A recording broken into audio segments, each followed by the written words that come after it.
Saudara-saudari terkasih, dalam rangka Hari Pariwisata Sedunia ke-46 pada tanggal 27 September 2025, Monsignor Rino Fisichella, Pro Prefect Dikasteri untuk Evangelisasi, menyampaikan pesannya. Berikut ini pesan untuk Hari Pariwisata Sedunia ke-46 dengan tema Pariwisata dan Transformasi Berkelanjutan.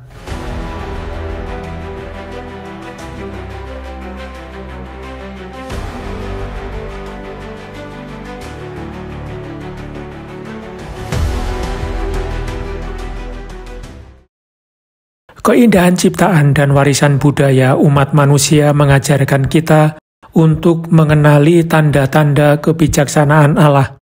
Dalam semangat ini, pariwisata menjadi kesempatan untuk bertumbuh, bertemu, dan saling mengenal.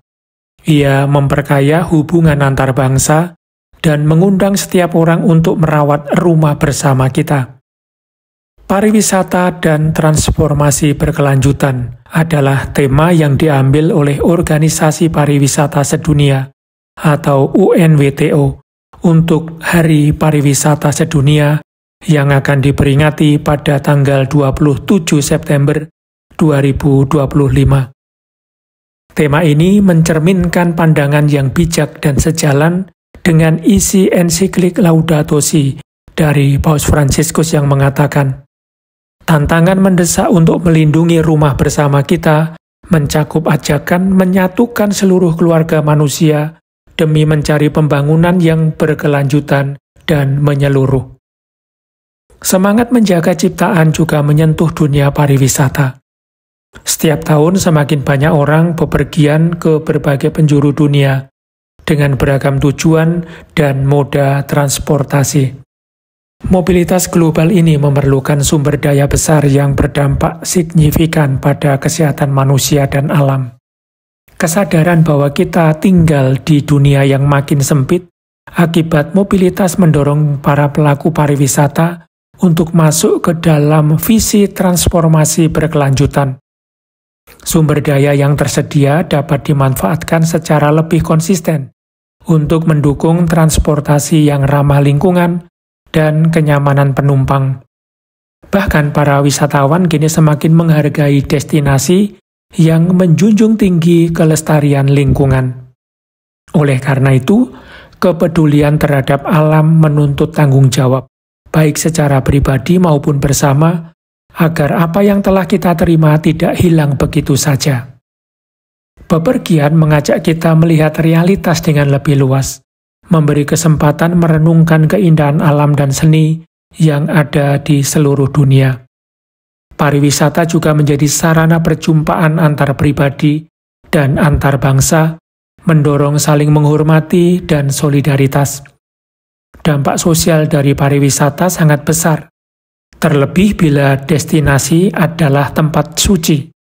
Saat wisatawan beristirahat dan menyegarkan jiwa, mereka bisa menemukan kedalaman rohani di tempat-tempat ziarah, merenungkan perjalanan iman mereka, sekaligus memikirkan komitmen terhadap keberlanjutan yang kini makin penting dalam kehidupan sosial. Ambillah contoh air, sumber daya yang begitu berharga. Siapapun yang terpukau melihat air terjun besar, sebaiknya juga merenung bahwa air bukan milik pribadi, melainkan anugerah yang harus dijaga. Kami berharap siapapun yang sedang menikmati liburan di laut atau di gunung bisa menghargai air sebagai sesuatu yang tidak boleh disia-siakan atau lebih buruk lagi dicemari. Kesadaran ini mendorong gaya hidup yang lebih bijaksana dalam penggunaan air sehari-hari. Prinsip keberlanjutan tentu tak hanya berlaku untuk air, tetapi juga untuk seluruh unsur pendukung ekosistem. Karena kita semua adalah tamu di bumi ini, tanggung jawab menjaga lingkungan tidak bisa dibebankan hanya kepada segelintir orang yang sadar akan masalah ini. Kita semua harus terlibat, terutama umat Kristiani yang melihat alam sebagai ungkapan dari rancangan kasih dan kebenaran. Alam hadir sebelum kita dan dianugerahkan oleh Allah sebagai tempat tinggal. Ia berbicara tentang Sang Pencipta dan kasih-Nya kepada manusia. Sebagai wisatawan, kita adalah saksi kasih ini. Saat kita menikmati dunia yang luar biasa, yang karenanya harus kita pelihara agar tetap utuh.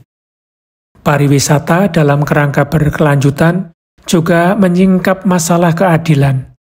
Pertumbuhan jumlah wisatawan tentu menuntut layanan yang memadai.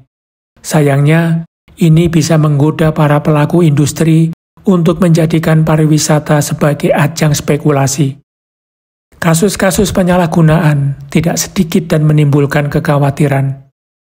Di beberapa tempat, jumlah wisatawan yang berlebihan mendorong pihak berwenang untuk membatasi akses. Bahkan muncul penolakan dari warga lokal terhadap pariwisata massal. Meski keramaian menimbulkan masalah serius, hal itu bisa dicegah dengan kebijakan yang tepat dan penggunaan teknologi yang bijak. Turis sendiri pun menginginkan perlindungan, meski pembangunan pariwisata terus didorong. Hal serupa juga terlihat dalam hal tenaga kerja. Penting untuk diingat, yang adil adalah buah sah dari kerja, dan kesepakatan antara pihak-pihak yang bersangkutan tidak cukup untuk secara moral membenarkan besaran upah. Situasi kerja yang tidak pasti, terutama bagi kaum muda, tidak akan pernah menjadi dasar masa depan yang berkelanjutan. Keadilan tidak boleh dikorbankan demi keuntungan, dan kondisi kerja yang merendahkan martabat harus dihindari. Keadilan sejati akan membantu memerangi kemiskinan dan memberdayakan orang yang mewujudkan potensi kerja mereka.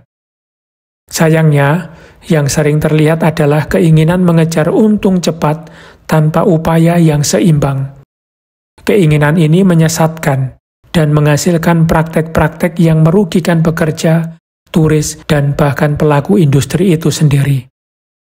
Seperti yang dikatakan Paus Fransiskus, seringkali kualitas hidup manusia menurun karena lingkungan yang rusak, kualitas pangan yang rendah, atau habisnya sumber daya di tengah pertumbuhan ekonomi. Dalam konteks ini, konsep pertumbuhan berkelanjutan seringkali jadi pengalian isu dan alat pembenaran, menyerap nilai-nilai ekologi ke dalam logika finansial dan teknokrasi. Tanggung jawab sosial dan lingkungan perusahaan seringkali tak lebih dari strategi pemasaran.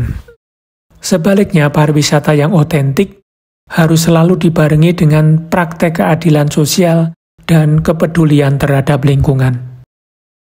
Gereja tidak hanya ikut serta dalam dunia pariwisata, tetapi juga turut membentuknya lewat jaringan layanan yang menyambut para peziarah dan wisatawan.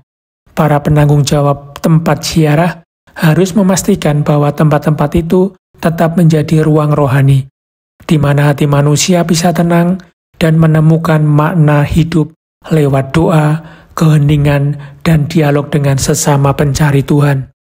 Oleh karena itu, pembinaan bagi para imam dan pelayan pastoral yang bertugas di tempat-tempat ini sangat penting. Tempat ziarah adalah oasis kedamaian yang bisa menjadi sekolah kehidupan, yang lewat kekayaan rohaninya membantu orang memandang masa depan dengan harapan. Begitu pula paroki-paroki, terutama yang menjadi tempat wisata, hendaknya terbuka terhadap gaya hidup berkelanjutan dan ikut menyiapkan masa depan yang layak bagi generasi muda. Menjaga ciptaan dimulai dari hal-hal kecil. Dari sanalah kita bisa mulai membayar utang ekologis yang menjadi tanggung jawab bersama seluruh umat manusia. Dalam konteks tahun jubileum ini, kami berharap pelaku industri pariwisata menunjukkan tanda-tanda nyata akan harapan Kristiani, berinvestasi dalam penggunaan sumber daya alam dan infrastruktur secara berkelanjutan. Dalam semangat ini, Roma akan menjadi tuan rumah Kongres Pastoral Pariwisata Sedunia ke-9 pada tanggal 16-19 Oktober mendatang.